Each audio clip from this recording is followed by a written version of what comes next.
Good evening, everybody. I'm Pierre Roberge, the Daily Trader. It is October 5th, and we are going to take a look at the VIX, Dow Jones, S&P500, and also Nasdaq.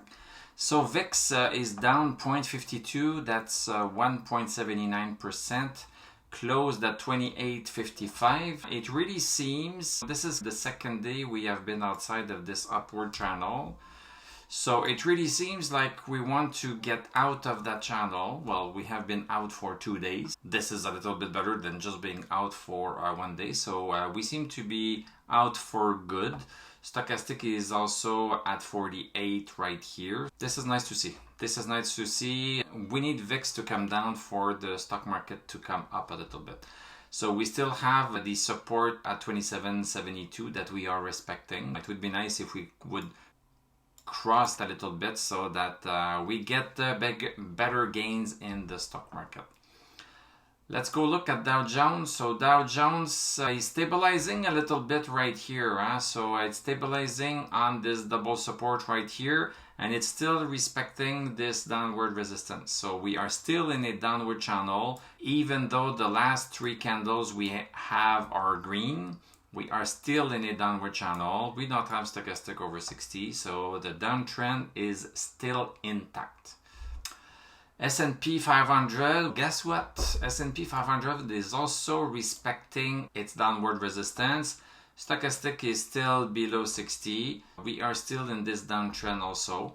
So what could be happening is that we are going to come close to this and then fall back down. So this is really possible. If we cross this, then the chances that we are going to fall back down are going to be lessened. But right now, the chances are pretty good that we could be falling back down.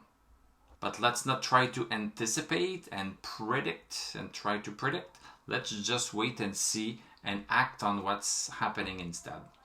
So it would be a nice shorting opportunity. You can buy a put, blah, blah, blah. If we break this support right here, if we break this support right here and then without a stochastic over 60, we could be falling back down at least to 36.18, at least there, and maybe even lower. So this is what I'm watching. I'm watching either a shorting opportunity here if we break the support I just mentioned, or a buying opportunity if we break this downward resistance with a good stochastic. So these are the 2 choices I'm looking for, and I'm just going to wait until either of these things happen. Let's look at Nasdaq.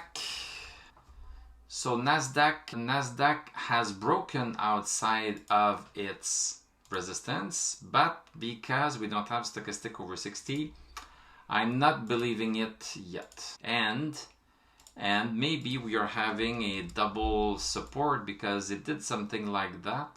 It did something similar on September 12th. It broke the first resistance, but there was another one that was hidden.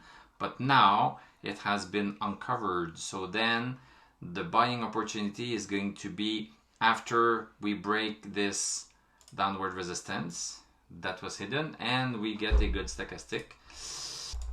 Minus that, we just stay put and then see if we don't break 10.534 to be just really sure that it's just not a small bounce back before another move up. So 10.534 would be the number for me to come back short with. Thank you very much for watching. Thank you for liking, commenting, subscribing. If you like what I do, you can become a YouTube member.